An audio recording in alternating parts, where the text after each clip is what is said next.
USS Saratoga, CV-60, is the most recent ship to be named for the battles of Saratoga. The second of the Forrestal-class supercarriers, and by extension the second supercarrier ever, she carried forward the legacy of CV-3.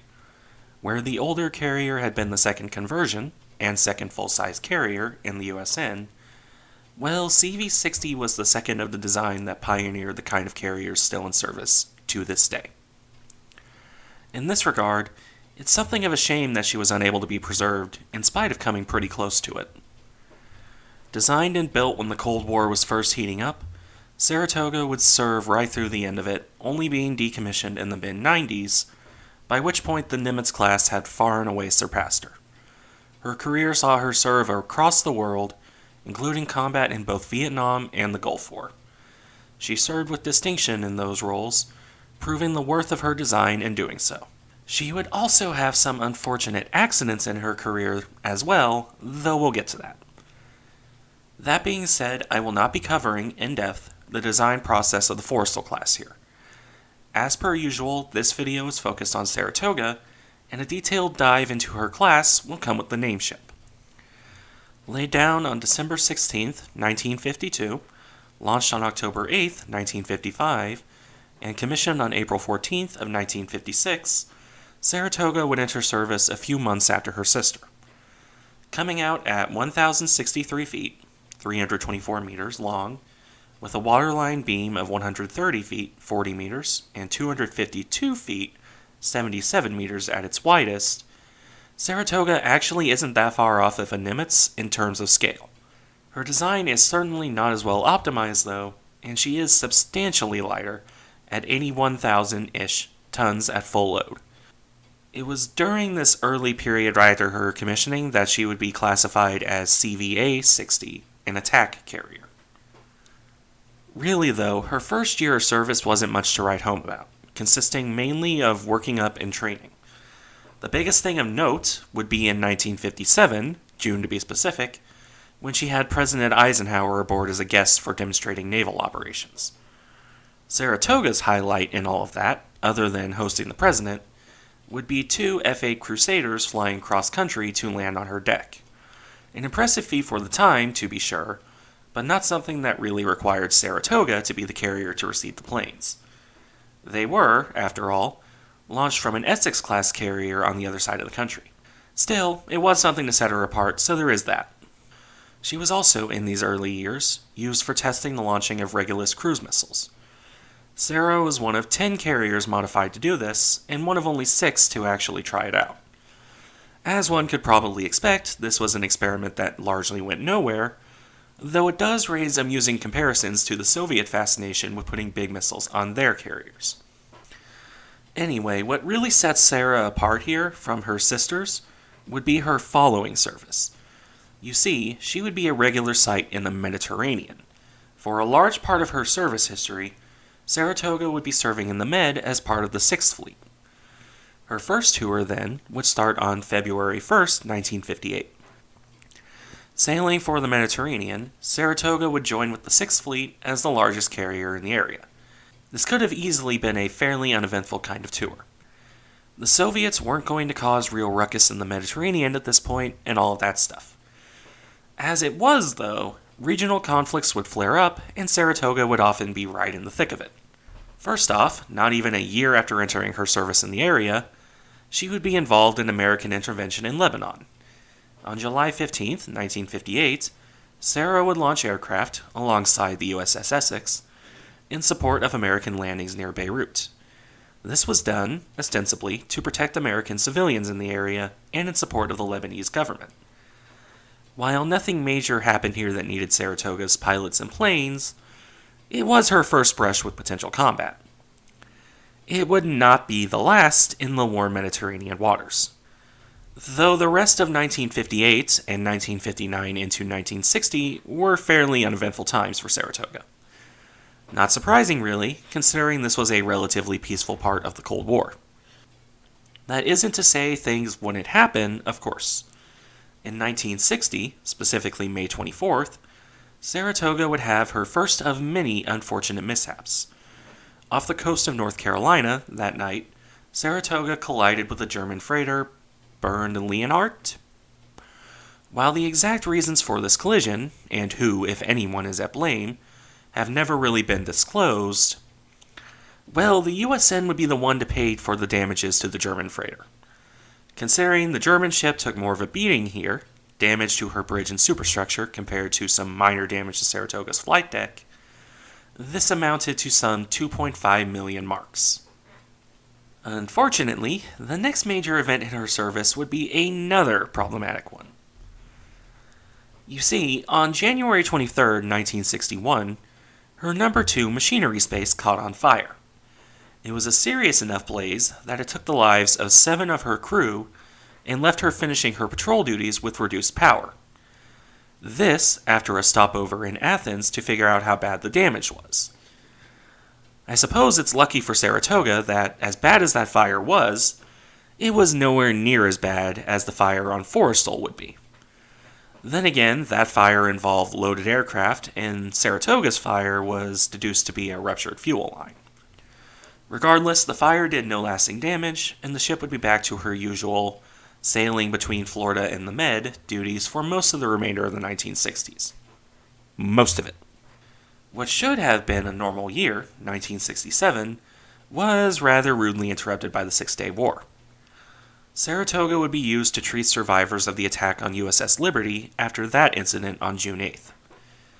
Regardless of the truth of that Israeli attack on the American spy ship, Saratoga's actions certainly helped the crew who survived it. As one could expect, though, past that she had little to no impact on the war. Not that many people did, since it was the Six-Day War. After aiding Liberty, Saratoga once more returned to her normal duties, and promptly conspired to nearly collide with another ship, this time USS Little Rock. While a bit of a mess, the simple version of events is that Saratoga sent a message indicating she was going to turn to starboard. Little Rock, on her port side, would then need to increase her speed to stay in proper formation with the big carrier. This is all fine and dandy and pretty typical of ships at sea.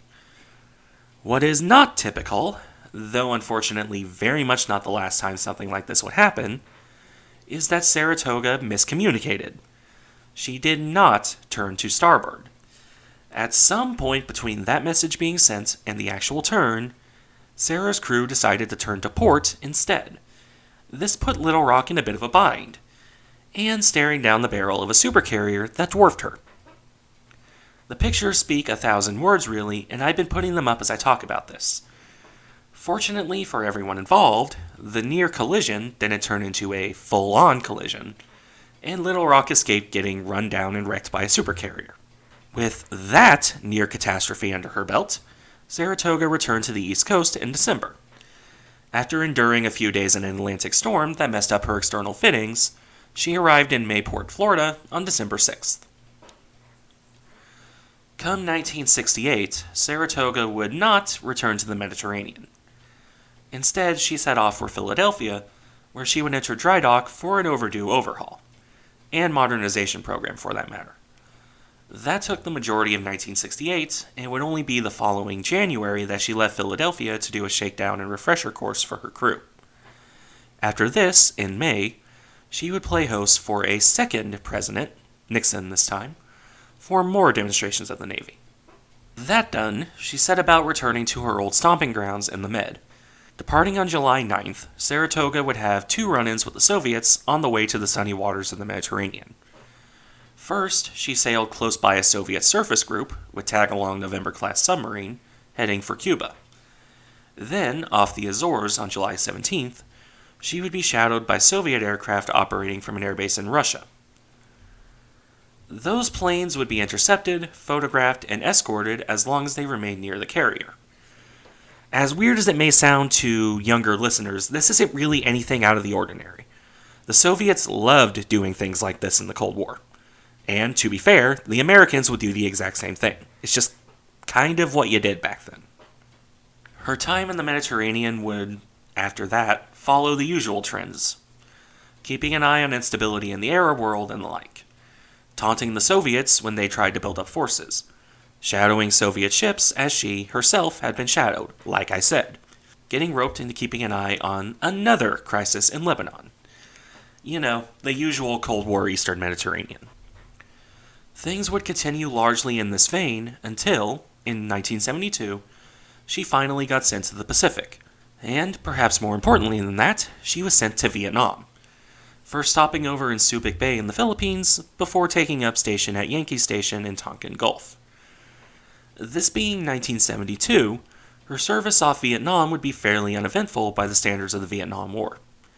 To be sure, she spent multiple times stationed in Tonkin Gulf. Her pilots would fly hundreds upon hundreds of missions. She would see her planes shoot down MiG fighters, and she would, in turn, lose several of her own planes.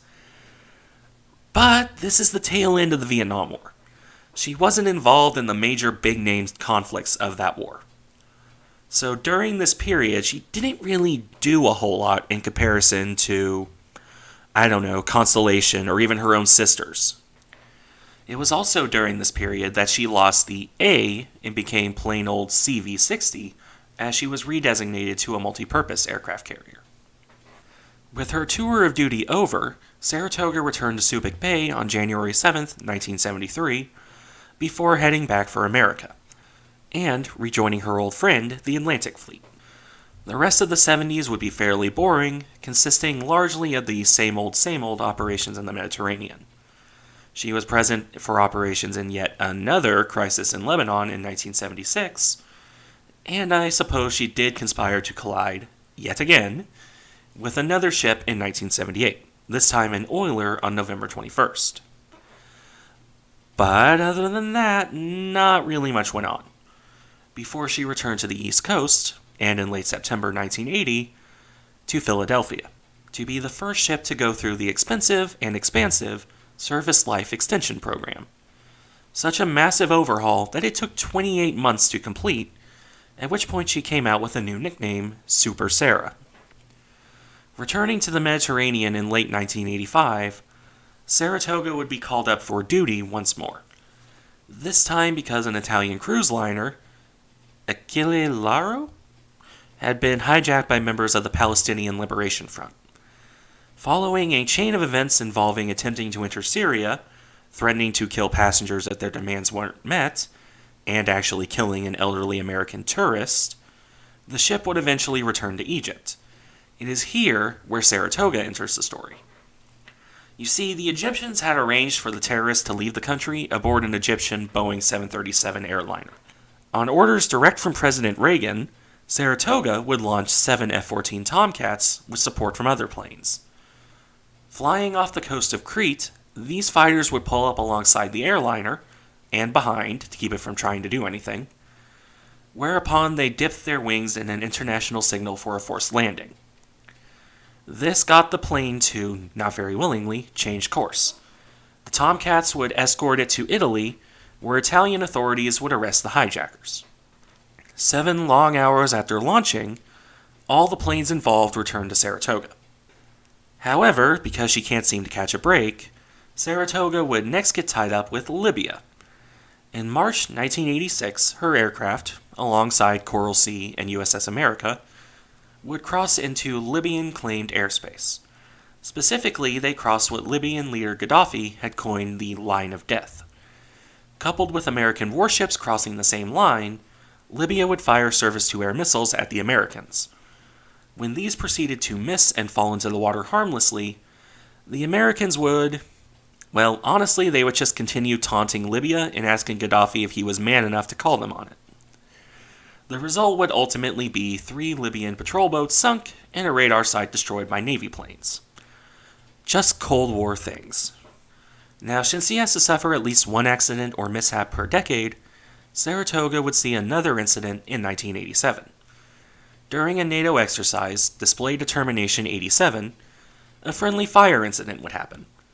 An Air Force RF-4C Phantom, which is the reconnaissance model of the famous Phantom, would be assigned to buzz Saratoga as part of the simulated attacks. Basically, the Phantom would have to fly low enough in a simulated bombing run to identify the number on Saratoga. Simple enough. While refueling from a stratotanker, the Phantom would begin to be shadowed by 2 Tomcats off Saratoga. Again, nothing really special here. Unfortunately, in spite of the fact it should have been very clear and obvious this was a friendly plane, what with refueling from a friendly tanker and all, when the Phantom began its simulated attack run, the pilot of one of the F-14s radioed Saratoga on what to do. He received a standard exercise response in return. The pilot, one Timothy Dorsey, was apparently some mix of stressed and confused over what should have been a routine exercise. As what must have been horrified eyes from his backseer to his wingman watched, the pilot fired a missile at the Phantom. A very live missile. The Phantom promptly lost control and crashed. Luckily, both crew of the plane were able to eject, but not without injury. Unsurprisingly, Dorsey would be removed from flying status for good after this. Sadly, this would not be the last time this happened, or something similar at any rate. Before we get to that though, Saratoga returned to the United States and entered another overhaul in late 1987, one that cost a pretty penny at $280 million. Nothing major would happen in her career after this until the Gulf War, barring an event with a ferry capsizing when bringing her crew back from shore leave, which I've seen referenced once, but nowhere else. Even the Gulf War, though, might not have been something truly notable, as she was just one of several carriers involved in Desert Storm. Sadly, Saratoga would have the distinction of seeing the first American casualty of the Gulf War. An FA-18 off Saratoga was shot down on January 17, 1991. The pilot, Scott Spiker, was lost in the action. There are conflicting accounts on how his plane was shot down. The Navy claimed it was a surface-to-air missile. CIA reports declassified in 2001 indicate it was an air-to-air combat, specifically a MiG-25. Regardless, his remains wouldn't be found until 2009. Also, in an ironic echo of World War II in American carriers and the Germans, the Iraqis would claim to sink Saratoga, with scuds that came nowhere near the ship. After this, though, there isn't much left to Saratoga's career. Just one more incident that needs to be covered. The one that she is, for better or worse, probably best known for. A NATO exercise in 1992, where a multinational force would operate in the Aegean. The so-called Brown Force, Saratoga included, was expected to make a simulated amphibious landing against resistance from the Green Force. Both sides had full authority to engage each other with everything at their disposal. As with the friendly fire incident mentioned earlier, this was all supposed to be simulated. No live munitions were supposed to be used. In a comedy of errors, that would happen again. As all the ships were taking a break off the coast on September 30th, 1992, the tactical action officer aboard Saratoga got it in his head to launch a simulated attack on the Green Force using her Sea Sparrow missiles. He got approval from the captain and the battle group commander to do so. As a result, he would set about getting other officers to wake up the Sea Sparrow team without giving them any sort of prior notice. I get the impression this was all kind of a spur-of-the-moment thing he came up with on his own. Such a spur-of-the-moment thing that members on the missile crew weren't even told it was a drill. As one could probably expect, when the officers gave orders that indicated they were going to fire a live missile, the confused and probably very tired missile crew didn't really know what it meant. They thought it was actually supposed to be launched, which wasn't helped by the fact there was no standard terminology for drills compared to live actions. At direct order of the tactical action officer, the crew were told to arm and tune, which means, in simplest terms, arming the missile in preparation for firing it. No one, at any point, seems to have realized that the missile crew assumed this was an actual live firing. 2 missiles would, shortly after midnight, be fired at the Green Force. The Turkish mine-laying destroyer Muvanet was hit by missiles, slamming directly into her bridge. These destroyed it, and her combat information center, killing 5 of her crew, including her captain. Multiple other Turkish officers were injured. And in a sad twist of fate, this is double friendly fire. Not only were the missiles shot at a friendly ship, but that friendly ship was the former USS Gwynn, meaning it was an ex-American ship that got hit by them. With this black mark on her, Saratoga spent 2 more years in service before being decommissioned on August 20th, 1994. She would be laid up in Philadelphia before, with the closing of that base, being moved to Newport, Rhode Island. She would remain there for many years before being stripped of parts to support active carriers. Her anchors, for instance, would be reused on USS Harry Truman. As is pretty typical with this generation of supercarriers, there were multiple attempts to secure Saratoga as a museum ship. Rhode Island tried, and Jacksonville, Florida got very close. Their Save Our Sarah effort, supported by the USS Saratoga Museum Foundation, tried very hard and got very close. But it isn't cheap to make any ship a museum, a ship of this size doubly so. Even so, it might still have happened. Unfortunately for fans of history, Jacksonville was awarded the Jaguars NFL team.